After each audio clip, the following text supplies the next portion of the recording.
Assalamu alaikum, Baji. Walaikum salam. How are you? Fine, thank you, Shabana. Can you tell me your name, where you come from, and anything about your family? So, my name is Tanzeem, and I originally come from Tanzania, and my parents were married and living in Tanzania, and that's where we were all born, 5 of us, 5 siblings, and we were brought up there until we were sent to Pakistan in early 70s because the economic situation wasn't very good in Tanzania. So my mother was from Pakistan. So my dad thought it'd be better to send us to Pakistan for a while until the situation improves in Tanzania. You know, at the time, the East Africa economic situation was quite bad. A lot of people from Uganda and Kenya also came to Britain and other places. So we my mom and all of us, the children, went to Pakistan in 71. And then we lived in Pakistan for about 8 years before coming to Britain. What can you remember about Tanzania? So Tanzania, I was 7 when I went to Pakistan, so I do remember quite a lot of it, and because they were happy times. So my dad, my mom, my siblings, an extended family.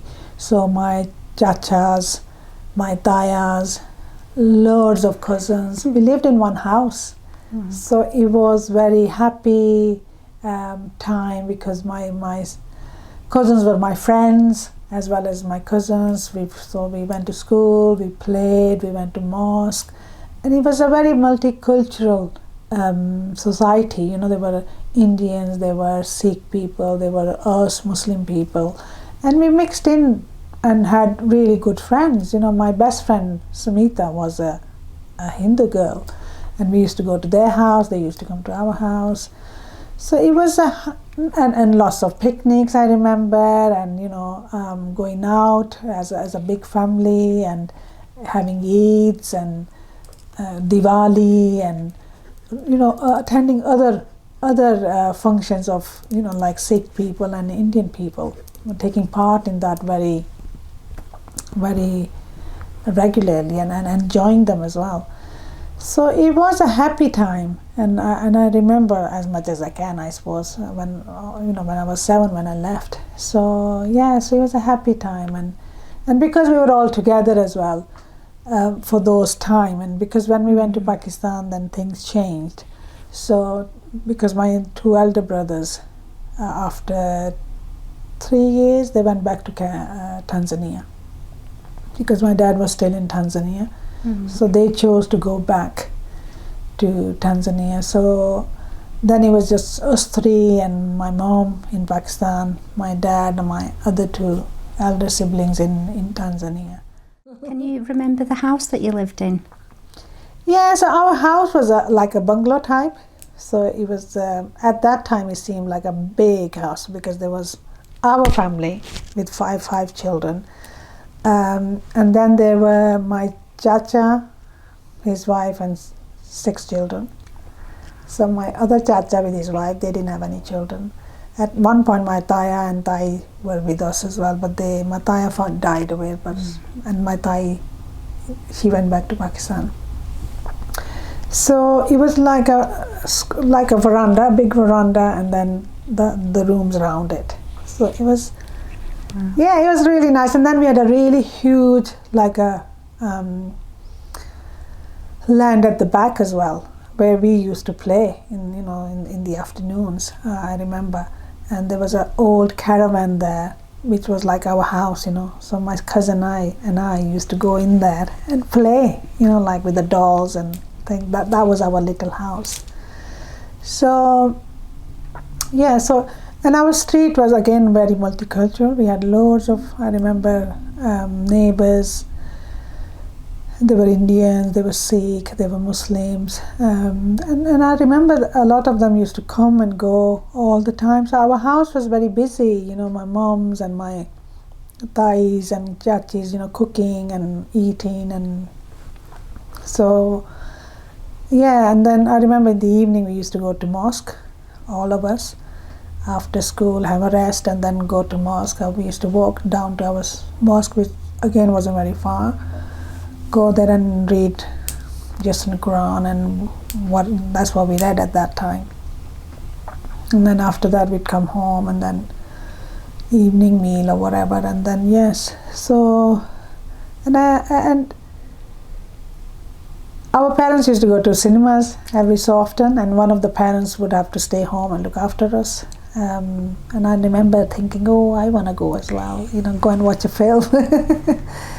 And so I think we did eventually. They did take us to watch a film in a cinema, and I was like thinking, oh my God, all these people are behind this big screen, like working in behind the screen. It was so innocent when I think about it. But yes, so that was really lovely experience as well as a young child. You talked about that you had some workers at your house. Did they used to live there as well? No. So they used to come in the morning and then leave at night. And what was your relationship like with them? Good, I think. Yeah, good. We wouldn't have much to do with them really, apart from maybe if we wanted a clothes, and mom would say, go and get the clothes from whoever. Then you would go in that room and get the clothes from them. But it seemed happy one, in the sense that they were happy, and our mothers were happy with them. So yeah, so that was okay. You said you've got 5 siblings. Yeah. Who are they, and how old are they?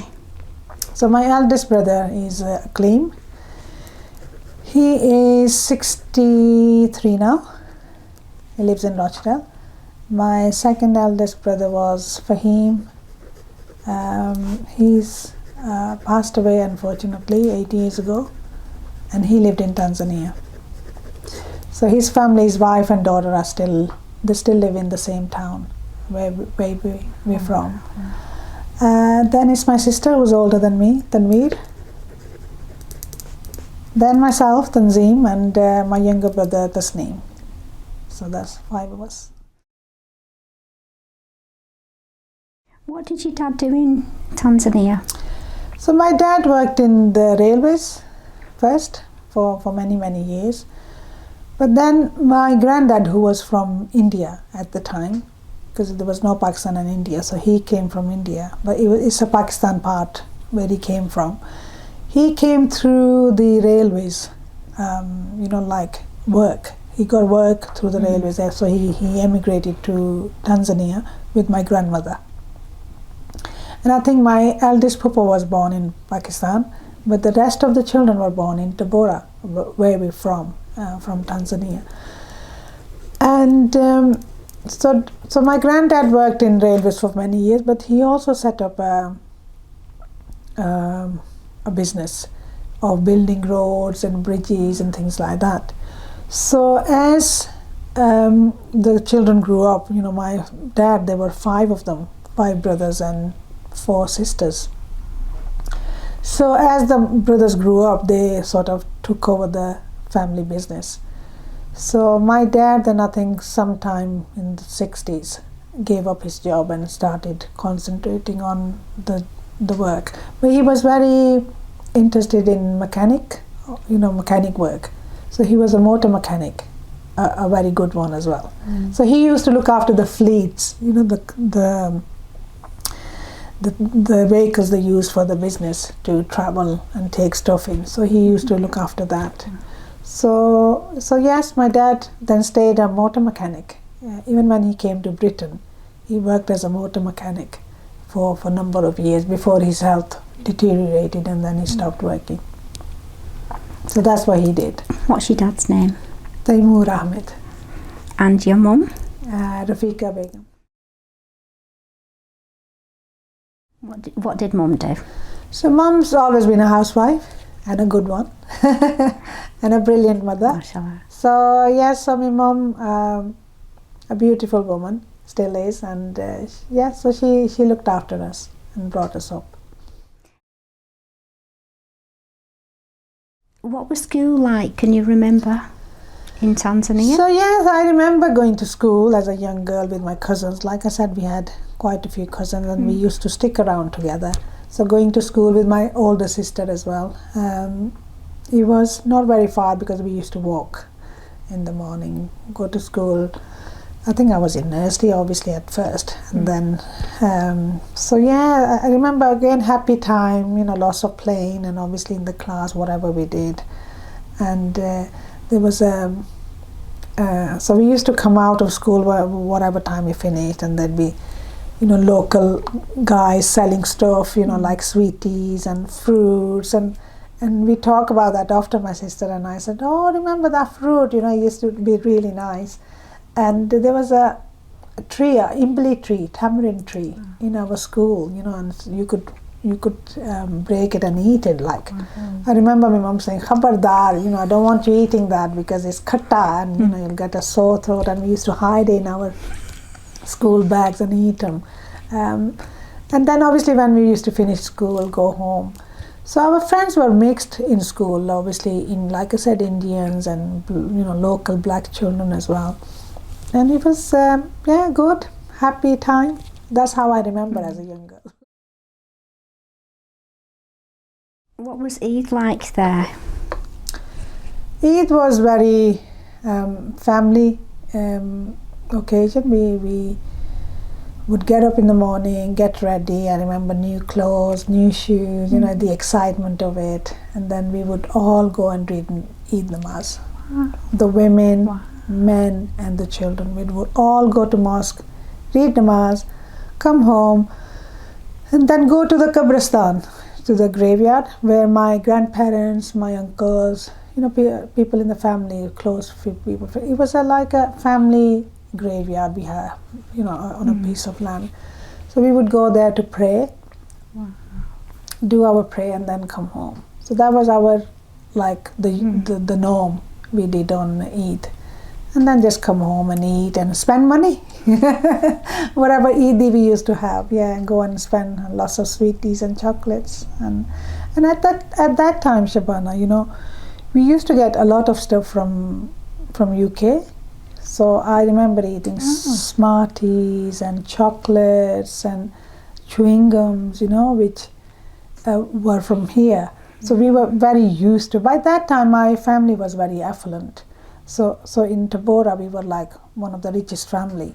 So, we had cars and we had nice food, and we used to go to like a children's club on Sunday. And I remember all of us going and having fish and chips there, and, just like a night out for all of us. So all these things were available then. What kind of foods did you enjoy eating in Tanzania? So the food was varied, and I would say Asian. Obviously, in our own household, we had roti, we had chawal, majority of the time. Obviously, breakfast was normal, like bread or parathe sometimes. So we were brought up on that, and also local food, which was like mogo, ugali, and chuku, which is like chicken salam, which you eat with ugali. So we were brought up on that, and we up to this day we really enjoy it. My children don't. They think, oh my God, what's this, Mom? But I do, and my siblings do. So that was the African, and then Gujarati dishes, Indian dishes, our neighbors. So jevra and dokla and like vegetarian dishes they used to cook. So they used to send them to our house, and we would send vegetarian things to them as well. So we grew up on all these things, like mathai as well, pakode and samosas. All these were abundantly available, jalebis.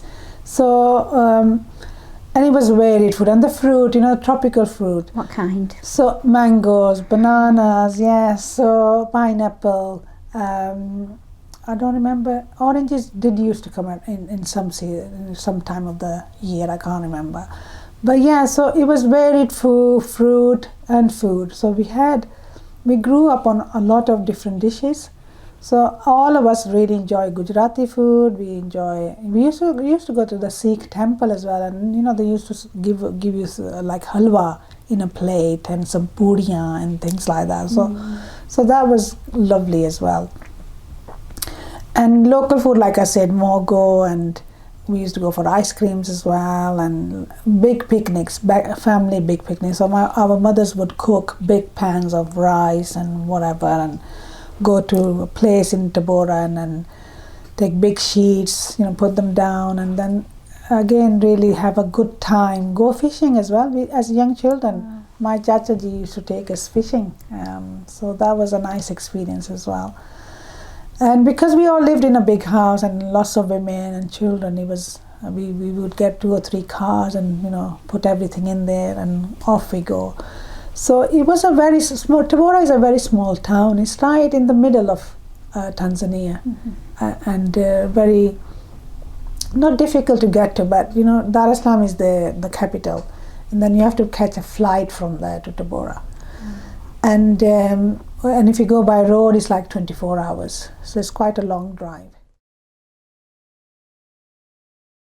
So it's a small town. So there weren't a lot of. There was no TV.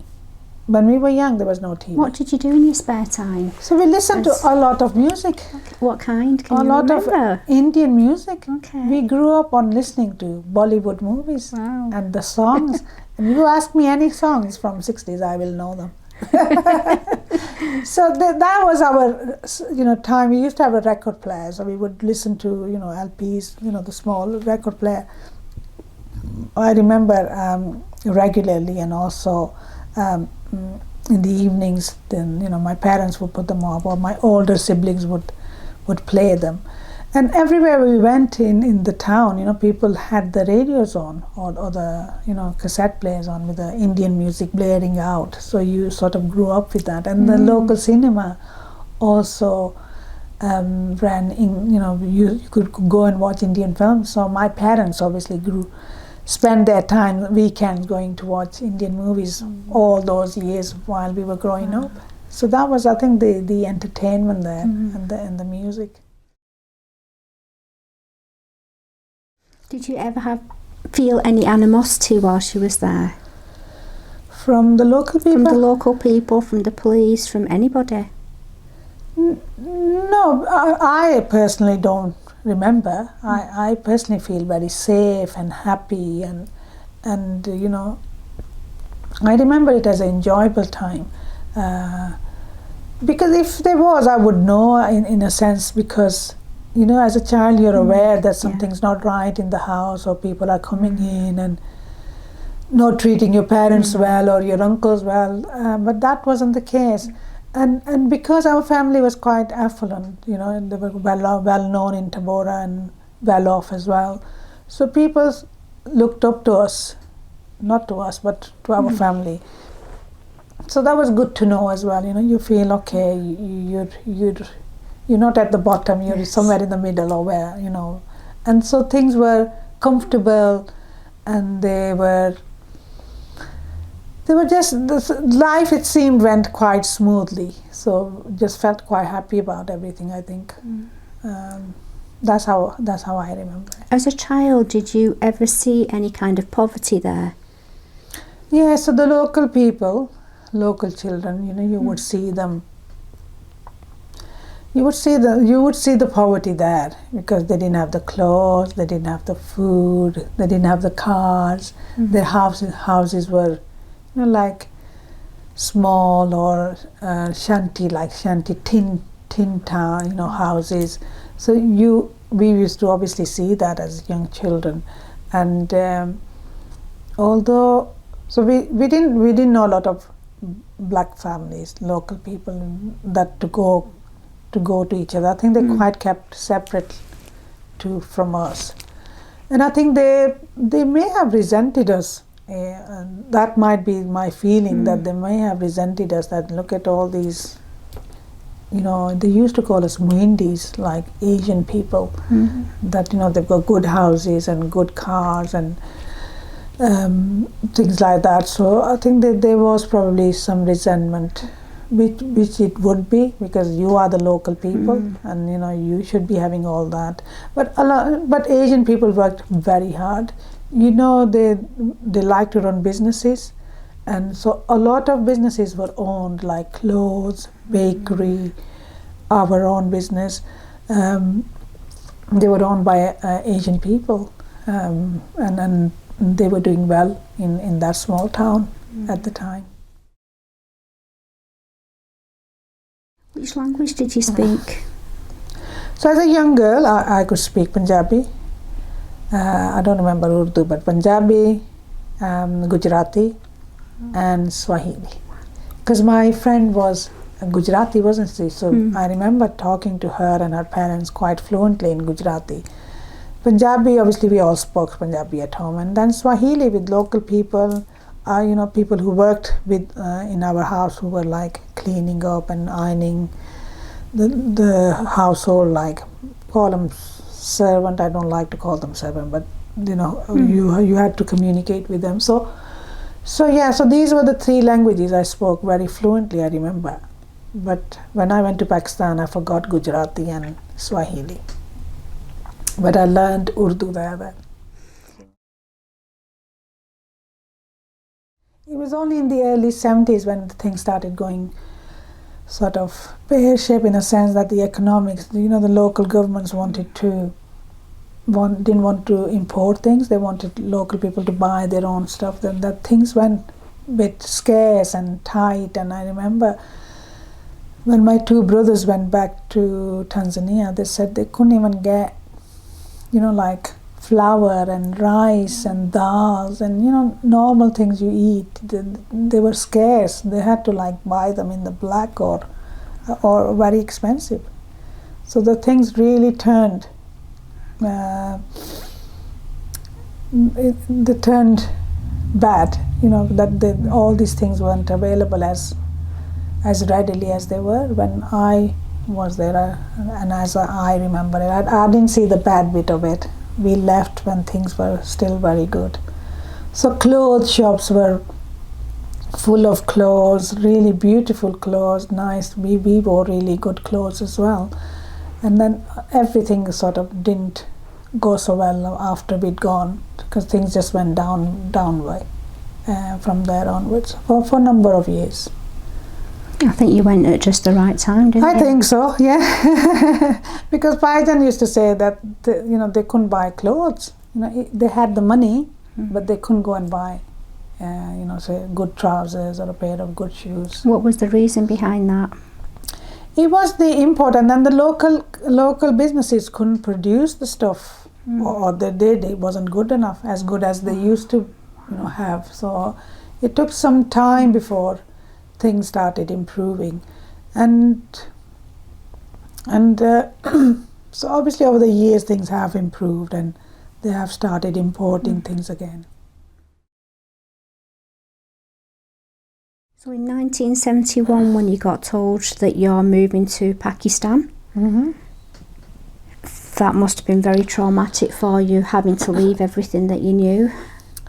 Yeah, I remember it was a very odd feeling, because I thought, why are we going to Pakistan? Why are we leaving like all my cousins? And so I remember we were told we were moving to Pakistan, and I just felt, why do we have to go to Pakistan and leave all my friends and cousins and family in Tabora? We're happy here. Why do we have to go? And my mom kept saying, we're going to go in an aeroplane, so it'd be nice, it'd be exciting. And you've got lots of cousins in Pakistan as well. Obviously, I hadn't met any of them. And I remember leaving at the airport.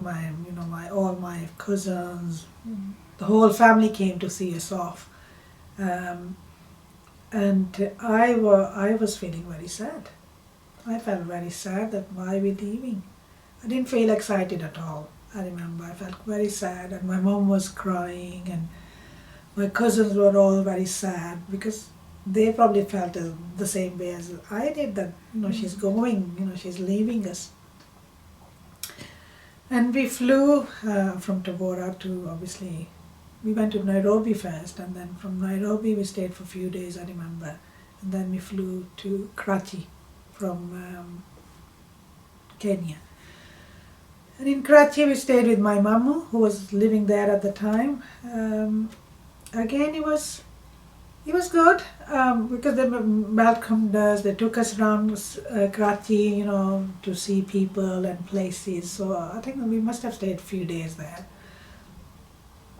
And after that, we went to Lahore, where majority of the family lived, my mom's family. And when we got to Lahore, and everything was different, the houses, the streets. I remember going to my mom's house and my cousin. So yes, I had quite a few girl cousins who welcomed us, who took us to the, here and there, and I felt okay. I suppose I felt okay. And then we got used to it very quickly because, again, there were lots of moms in the house. My mamu, his wife, my khala, my mom, my nani amma, so, and the family man as well. So they all, loved and cared for you, and it wasn't as bad as I thought it would be. We went to school. We started going to schools as well. How did the different schools compare? So the schools were obviously all in Urdu. So we didn't know any Urdu. We spoke Punjabi, didn't we? So we had to learn that language slowly, and I think it sort of came quite quickly. Because then everything was in Urdu there, wasn't it? The TV was in Urdu, the radio was in Urdu, you were exposed to Urdu all the time, so you pick it up as a young child. But in the process, I forgot Swahili and Gujarati, which because we didn't speak as a young child. But my eldest two brothers, they didn't forget, and my sister can speak a little bit as well. They could do more because they were much older, and then they went back to Africa as well in the early 70s. So the schools were, how can I say? I mean, the settings were the same. It's just the children were all Asian now, Pakistani girls. How did that feel, not being in a multicultural society anymore? I suppose I missed it as I grew up. And then when I realized, because it wasn't the same. We weren't going to people's houses, they weren't coming to our houses, in that sense, because the family just stayed within the family. And that multiculturalism went out because we were only exposed to Pakistani people and Muslim people. So Hindus and Sikh and local people as well, we weren't exposed to them, and things were different as well. What was the food like in Pakistan and the environment? How did it compare to Tanzania, the houses and... So we went, like I said, we were very, the family did really well in Tabora, in Tanzania. Our family was doing really well, so we had, you could say, the latest of everything. So we were privileged in that sense, But when we went to Pakistan, it wasn't the case. So because we lived with my mamu, who worked in a bank, but he had his wife and children. So obviously, they gave us a part of their house where my mom and we stayed.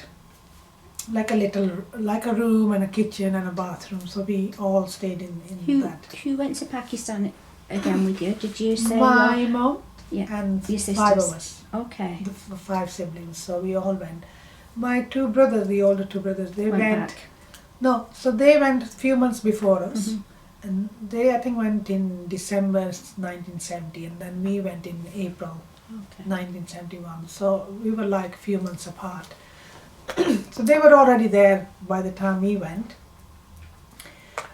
So that was our house, a little house, which was fine. I suppose we weren't complaining because we were together. So my dad had to send money to Pakistan to obviously for my mom to feed us and send them to school, but that was causing a lot of problem in the sense that to send money from Tanzania to Pakistan was not very easy. So I remember there were problems with that, and my older 3 siblings went to English medium school, so the fees were quite high for those schools, so my mom had to pay for that to obviously send them, and then my dad was having problems sending money.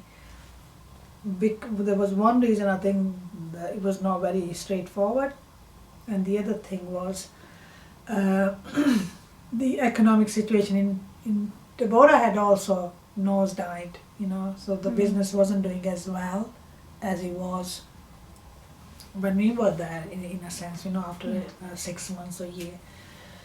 So that caused problems. So obviously with that, the food was, obviously we were used to the roti and chawal because that's what we ate in Pakistan as well. I suppose we missed like biscuits and chocolates, and because they weren't available in Pakistan, and we couldn't really afford to buy those things there because my mom was just trying to make the ends meet. So we became more accustomed to the local sweets and local things, and I remember in the gully, where in the street where we lived, a lot of vendors used to come, like a little chabbi they call it, and sell things. So we used to just get things off them and eat them. So slowly we became used to those kind of things, to the schools as well, made friends. So life became a bit more normal then. I think it took some time because it wasn't the same. The cousins were good, we made friends with them, so that part was quite good. The school was okay as well because we made friends, and I was going with my cousins again to the school as a group, so that wasn't as bad. Picked up the language, I suppose, and we were doing fine, I think, myself and my siblings. But my older 2 brothers, they didn't really settle well there, and then after a couple of years. How old were they at the time? So Biden must have been 16. Yeah, he must have been 16, and my other brother, for him, he would have been 14. Okay. Yeah, so they were in their early teens, old enough. So then my dad obviously arranged for them to go back. So they both went back then to Tanzania. And we were also supposed to join them there, but then we all had British passports, so my dad, I think, changed his mind and thought he'll come to Britain then, rather than coming to Pakistan and then to Britain. He decided, he left Tanzania by himself first and came to Britain in 1975. And then my siblings from Africa joined him 2 years later, because they wouldn't come here at first. They were quite happy there, because they settled the lifestyle they had there. My dad said that it was hard getting them to come here. They were like, no, we want to stay in Tanzania, we don't want to come to UK. But then they joined my dad in 1977, a couple of years later. But meanwhile, we stayed in Pakistan then until 1979. So by that time, I was 15-year-old young girl. What did you do in Pakistan? So Socialising and social life was... How was that? Social life was really just going to my khalas and going to town sometimes with my mom. Really, that's about it, really. Or going to our relatives, who lived in Lahore but a bit far away. So that wasn't very often, maybe once or twice a year.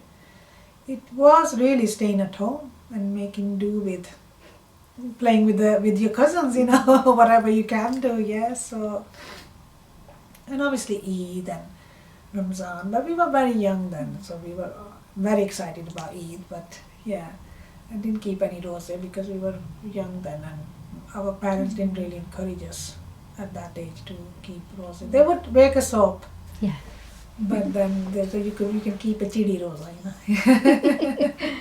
So that would how we. And I loved going to bazaar, you know, in Pakistan. That was really good fun. Just going and looking around, buying sometimes getting some, food like a chana chaat or a milkshake, things like that, golgappe, which are the things you buy in Pakistan, and they just really, so you became used to that kind of life. But I think it was a upheaval in a sense that it was a total move from how we were in Tanzania to Pakistan, different countries, different climate. It was very hot in Pakistan and then cold in winter. But in Tanzania, where we were, the weather was very tropical. So all year round, the weather was very nice. I think they used to call it winter months, like in summer. Summer is like winter months, which was, I remember wearing jumpers or khadis there, during those couple of months. But the rest of the year was sunny and beautiful. But Pakistan was very hot in summer. Did the clothing that you wore in Tanzania, was it different to what you wore in Pakistan? So as a young girl, obviously we wore dresses there most of the time, and then we wore dresses and pajamas, tang pajamas, in Pakistan, in Tanzania. But then when we went to Pakistan, no dresses, it was straightforward shalwar kameez. And that's what we wore then. So that was our, the clothing we wore, and nothing different. So myself, my sister, we just wore shalwar kameez there. According to the season, because the material is a bit more thicker or thinner depending winter and summer. And at the age of 12, you got told you're moving to UK. 15. 15. 15, yeah. And how was that for you? So I was much older. Oh, I was distraught. Yes. I thought, no way am I going to go again, and leaving my friends. I was doing really well in school. I had loads of friends. And so, you make your place in a school or in a society, not in a society, I would say in a school, and you're popular and people like you, and everything is going really good and you're happy. So when my mom said to us, we're going to go to UK, I suppose I was a little excited because I was going to come and join my siblings, my older brother, whom I hadn't seen for 6 years. But it seemed longer than that. It seemed I hadn't seen him for, yonks, like too long. And my dad, I hadn't seen him since 1971. Wow. So we made the move, and I remember I was distraught, very upset. I cried all the way from our town we went to see my mamu, my khala, people we lived with, said our goodbye. My cousins, they all cried because they didn't want us to leave. And on the plane, when I sat on the plane, I remember just crying and thinking, oh my God, I've left everybody behind. And we came to Britain, and that was another time to adjust again in school. How was school for you in UK? So at 15, you can imagine. Yes. We had, when we first came, I didn't have the uniform, so I went to school in shalwar kameez for about a week or two maybe. And it was terrible. Because, children pick on you. You're packy, you smell, you're this, you're that. Had you ever experienced... Which school did you go to? I went to Alderhill. Okay. Yeah. And had you ever experienced anything like this before? Never. How did it make you feel? Oh, it was...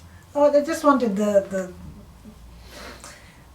what's the saying? The ground to open up. To up. open up and for me to just disappear. It was like, that's how I used to feel. Standing there in school corridors, I used to think, what am I doing here? I want to go home. Yeah. And I remember I used to come home crying, thinking, I don't want to go to school. I can't speak the language. I don't have the clothes. So I went home and I told my dad, I'm not going to school. And he said, no, don't worry, we are sorting out your uniform. And we are gonna, you're gonna have your uniform, and it'll be hard, but you'll be fine, and you'll be okay. Don't say that you're not gonna go to school, because my dad was very pro-education. He wanted us to all to go to school, do well and stand on our own feet, girls and boys. So it took me about 6 months to learn the language. I could read and write English, but I couldn't speak, obviously because we didn't speak English in Pakistan. So it took me about 6 months or so, and by that time I was okay. So I remember when I went back in September, I was better. I felt better because I could communicate however much I could. I felt better, and because I got a lot of support from school in terms of English, learning English, and also we used to go to teaching center. It was a teaching center for children coming from abroad on Tweeden Street, where Casamay Community Center is. That used to be the teaching center. So myself and my younger brother, we used to go there. Half a day there and then half a day school. Okay. So I think that helped us a lot. We learned English fairly quickly because a lot of support was given to us. So I went to Walter Hill from 79 to 81. And after that I went to National College. What did you do at college? I did my O-levels there, GCSEs. So by that time my English had improved. I'd already done my O-level chemistry in the school, and I did typing and I did maths to the level that I could go on to do GCSEs then, or O-levels. So we did 1 year at Hopwood College and I did my O-levels. Can you just tell me about how the schools compared in Pakistan and Tanzania and UK? Did you see any difference? Oh yeah. So in Africa the schools were more, we had desks and we had chairs. So they were like proper schools, They were local schools, but they were, good schools. Yeah. So you had all like a blackboard, and I remember having proper chairs and desks and small classes.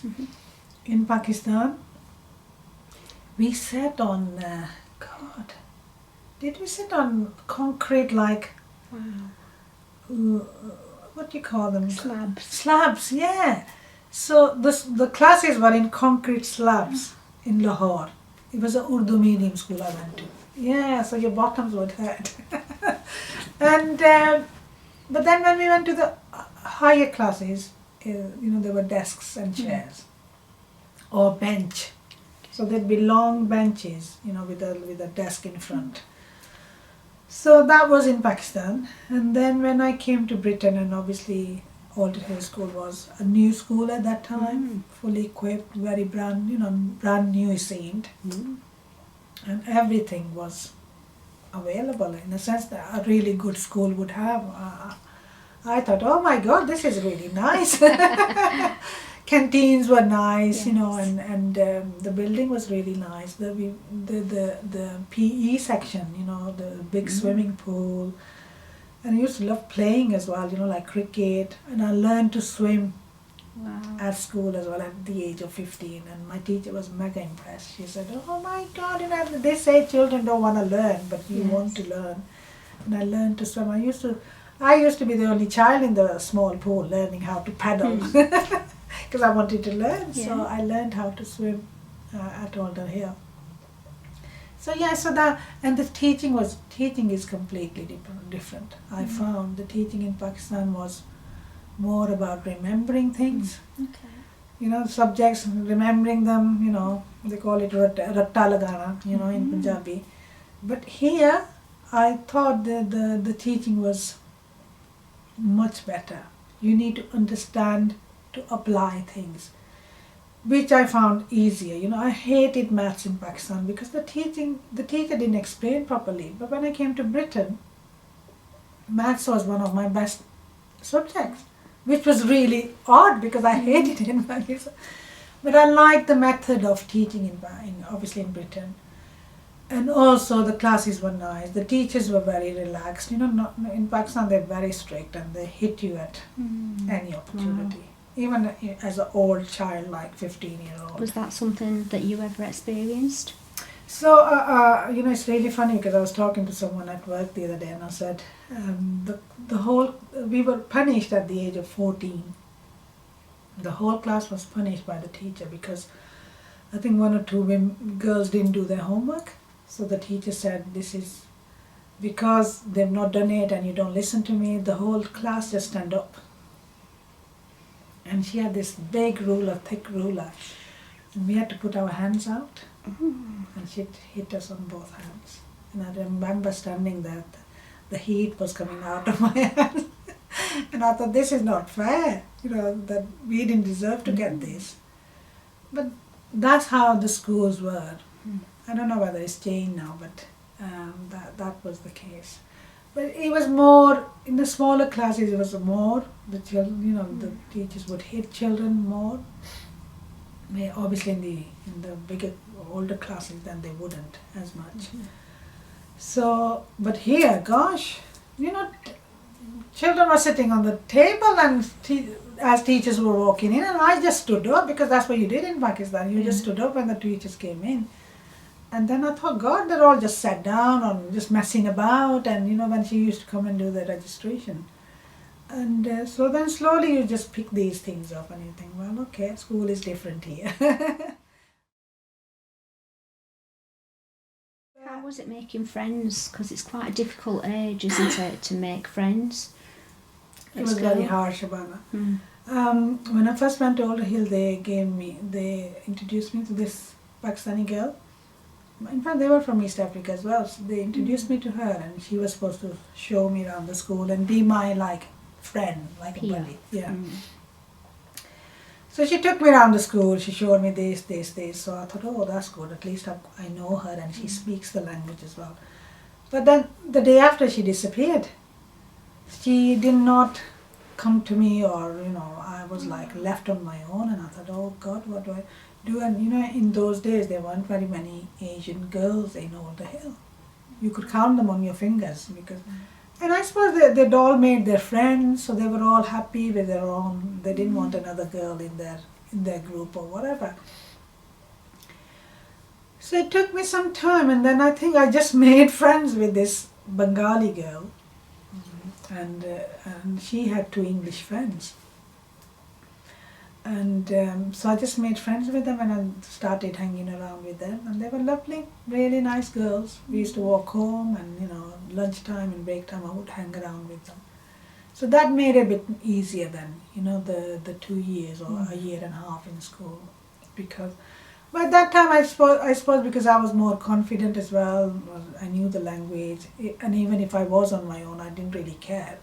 I would go to library and sit there and read. I used to like reading, so I would go there and read a book or something. But so they were my friends. And then we kept in touch for many years with each other. In fact, the Bangladeshi girl, Ashik, and I still see her at a place where I work. Yes, so I met her there. I used to meet her in town now and then, but then I met her at the center because she lives around that area. So I do see her. Yeah, it's amazing. So it got better. And then when I went to college, I made some lovely friends there. And so things improved. I think after 2-3 years, I got used to life in Britain and how things were. Just got used to the cold as well, because it was very cold when we came in March, and it used to snow quite a lot then. In the early 80s. It doesn't snow as much now. So that was my experience of coming to Britain, and I felt very, very lonely and sad as a young girl in the early years. The only good thing was my older sister. She is 2 years older than me. And we weren't very close in Pakistan, but when we came to Britain, we became very good friends as well as sisters. So we spent a lot of time together then, and that was my saving, in a sense that I didn't have very many cousins here of my age. So Baji was my friend, and we did things together, and that life became a bit more bearable. What made your parents decide to move to Rochdale? The reason we moved to Rochdale was because my papa lived here, and she lived here for since late 60s. So her children, herself, that lived here. So my dad thought, okay, I think he came to Newcastle first, and then he moved here because he thought I'd be near my sister. You know, you always need a bit of family, don't you? So my eldest papa lived here, and then my other two papa lived in Oldham and Manchester. So my dad decided to move to Rochdale, so that's how we ended up in Rochdale as well. How did it feel when you first came to Rochdale? What was the feeling of the environment you lived in, the neighbourhood, the people, It was the very food? different, very different. Can you tell us The something? housing. Mm. We lived in flats. Okay. My dad lived in flats, and so I remember going up the stairs and the lift as well when we first came. And the houses were, the flat had, it was 3-bedroom. So we had our own room, my mom, my sister and I. And it was good when we were inside the house because you were with your family. But when we went out, it felt very, very strange, you know, because I think at first we didn't have the appropriate clothing as well, or the shoes, you know, like the coat or the warm clothes. I think first few weeks we struggled, and then my parents had to get us like, you know, warm clothes, shoes. And after that we started feeling better. And then language is a big barrier, isn't it? Because of that, you don't want to go out because because you can't speak. You don't want to be struggling with it, you know, asking people. So I would go with my dad, or I would go with my brother. And then Asian food was not readily available in shops as such. So I suppose we ate what we like, salad and roti, like you do. But I remember we used to struggle getting things then in the early years. But we loved fish and chips. My sister, we could eat that every day. So, and I remember my second eldest brother, he would say, no, you have to stop eating fish and chips every day, you're going to get fat. So, yes, that was like early days. And sweeties. Oh, I love chocolates and sweets. And I remember I tried all the sweets and chocolates in the early years because I thought I need to try them all. And my dad used to give us pocket money. So I had enough money to buy whatever I wanted, really. So that was heaven, you know. Like I thought, God, that I am in heaven now as a child. Well, as a grown-up child, I suppose, who loved sweeties. So slowly we got used to it. I think it took me maybe a year to really settle down and not feel at home, but feel happier. I think it took me a number of years before I felt at home. What did you do after your college years? So when I finished college, I went to Lancashire Uni. I did business studies there. Did you stay there? So I lived away. How did that feel, being away from the family for the first time? So my dad, because for education, he would send us anywhere. So he said, if you need to live away, you need to live away, that's fine. So I went and lived there with the family, with the English family, the first year. Because the halls of residence were full. So I lived with them, and they were such a nice family. I made really good friends with them, and so I lived with them for a year, which was really nice. And I used to buy halal meat from Rochdale, because I used to come every weekend, get some halal meat, and then she would cook halal meat for me, English style, but so I could have meat as well. So I stayed there 1 year with her, and then the second year I stayed with a group of 2 girls, Indian and Tamil. So there was Pakistani, Indian and Tamil girls. We shared a house.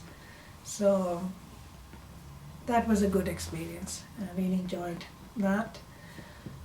So after doing my business studies, I got a job with Rochdale Council straight away. The year I graduated, I got a job with council in personnel. So I was over the moon. I thought, oh, I will have to apply millions of jobs before I get one. But I got one straight away, and I was just over the moon, and it was local as well. So yeah, so since then I worked all my life. From what age was that? That I was then 23. Okay. 23. Because I came here at 15, then I spent, rather than graduating at 21, it took me another couple of years because I had to redo my GCSEs. Not redo them, do them like first time because of my language problem, and then A-levels as well. But yeah, then I worked in council ever since then until 2011. All my married life I worked. At what age did you get married? Got married at 26. Can you remember the ceremony? Yeah. How did all that come about, the marriage? So I met my husband at work, and so we liked each other, and we got married. Then I think 3 years later we got married, and struggled along as you do as young couples. Bought a house and then had children. I had my daughter I got married at 24, and I had my daughter at 26. Once you have children, your life becomes so busy. It's like a whirlwind, before you know, 20 years have gone. And then I had my son, Hanan. He was born in 1995. And the first 15, 20 years, just working full-time or part-time, and then looking after children, house. Years just went by, but happy ones, yeah. I've thoroughly enjoyed having my children and bringing them up. And working at the same time, I worked for the council, like I said. And it was handy because it's a local job, in the same town. All those. So juggled with schooling, with holidays, with childcare, with having 2 children, because my husband worked and I worked. So we had to juggle around with their childcare. So difficult time in that sense, but once the Far was old enough, then that made it a bit easier than, handling the school holidays. How did you manage doing what you was doing, working and looking after the house, looking after the children? So the children were being looked after in the early years. Faria went to my in-laws the first couple of years. Then she went to a childminder. My son went to private nursery for a few years, and he didn't really settle there very well, and that made me really upset. And I thought, that's it, I'm not having any more children. And I had one of each, I suppose, so I was happy and content. So, and my family helped me. My in-laws helped me quite a lot. They were very good in holidays, because when children are off for 6 weeks, what do? You don't have 6 weeks holidays to stay at home. So I used to just juggle, save my annual leave, and just take it when Far and Hanan were off as much as I could. And then my in-laws would help out, in school holidays. So I can't be grateful enough to them. Very good. Before you got married, did you have any family holidays? No, back then I suppose we weren't well off enough to go on family holidays. We used to go for a day out, Blackpool, Southport, all the local attractions. We used to go there like a day trip, but we never went abroad. My pupos, they used to take us out quite a lot, on our picnics. So we would go as a family again to local places and have our picnics there. Went to London quite once or twice, again with my pupo. So yes, those would be our holidays, I suppose. And I think the best thing we used to look forward to was weekend. My Baji and I would go to Manchester often, catch a bus and straight into Arndale Centre. You know, spend a whole day there and then come home, and then had a good day out there. A little bit of shopping and eating. So yeah, that was good. And did your dad work when he came to Rochdale? He worked as a motor mechanic until he had a heart attack, and after heart attack he didn't work then. He just didn't. His health wasn't good enough. But yeah, he trained my second eldest brother as a motor mechanic as well. So yes. So he passed away with a heart attack as well, my dad. His health just obviously over the time then How old was he when he passed away? He was only 63. When I think about it now, I think, God, he wasn't that old really. Yeah. How did your mum cope coming to UK?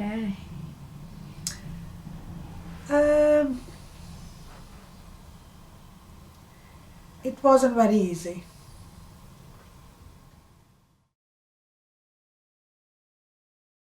And after you got married, did you ever manage to have any holidays? So after we got married, I told my husband I want to go on a honeymoon. We couldn't go straight away. I can't remember why. But we went to London for a few days, I remember, for about 3-4 days. That was nice. And the following year we went on a delayed honeymoon. Yes. We went in, I think, May, June. We went to Italy. Wow, how was that? And we thoroughly enjoyed it because we went to Venice and a place nearby where we stayed for a week. And that was wonderful. We really enjoyed ourselves. So that was my first holiday abroad. And then after that we did a lot more holidays. In my married life then I have traveled a lot. Lots of countries. Which kind of countries have you been to? So I've been back to Tanzania a good few times. Can you just tell me how you felt when you first went to Tanzania after leaving from the age of 7? Oh, Shabana, I was so emotional. I was very happy. I was over the moon because I wanted to go home and see the town, the house, school, the mosque, all the places obviously we were familiar with. And it was very emotional in the sense that everything had changed. Everything seemed very small and dilapidated. The buildings, the streets, our house seemed like a matchbox now, which I thought was massive house. And the town itself, rather than improving, has gone back in times, a lot of shanty-like houses, tin houses, dirty. I don't remember it being filthy like that, and broken houses and roads, and just the feeling, of the town was like empty. Was it still multicultural? It is to some extent. A lot of Asian people left. They left when we left. A lot of people left. So a lot of the businessmen at that time, because they were scared, left, and that put the town back into, say, 30-40 years back, rather than moving forward.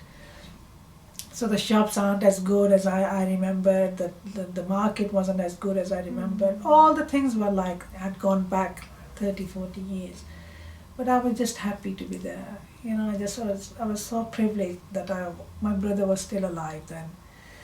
And he took us to the Serengeti Park. He took us to beautiful places in Tanzania, which we wouldn't have seen otherwise. So we had a really good time. So I've been to Tanzania a few times. Canada, Egypt. I've been to France. Been to America. Obviously Pakistan many times, Sri Lanka, India, Morocco, Tunisia. So a lot of countries, and I still want to travel, inshallah, to go to a lot of places in a few years' time. I do want to do like a world tour if I can. And we're just planning now in a few years' time. My husband and I and my best friend and her husband, we'll do like a a world tour, inshallah. Yeah. Something to look forward to. Absolutely. When you first came to UK compared to now, how would you say it's different? UK now to me feels like home.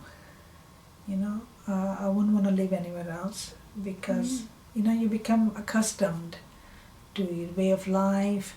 It's peaceful. The weather is not so good. You know, I like it to be a bit more warm, but a lot of other things are good. You know, my children were born here. They've been brought up here. They feel this is their home. They like going to Pakistan or Tanzania, but they wouldn't want to live there.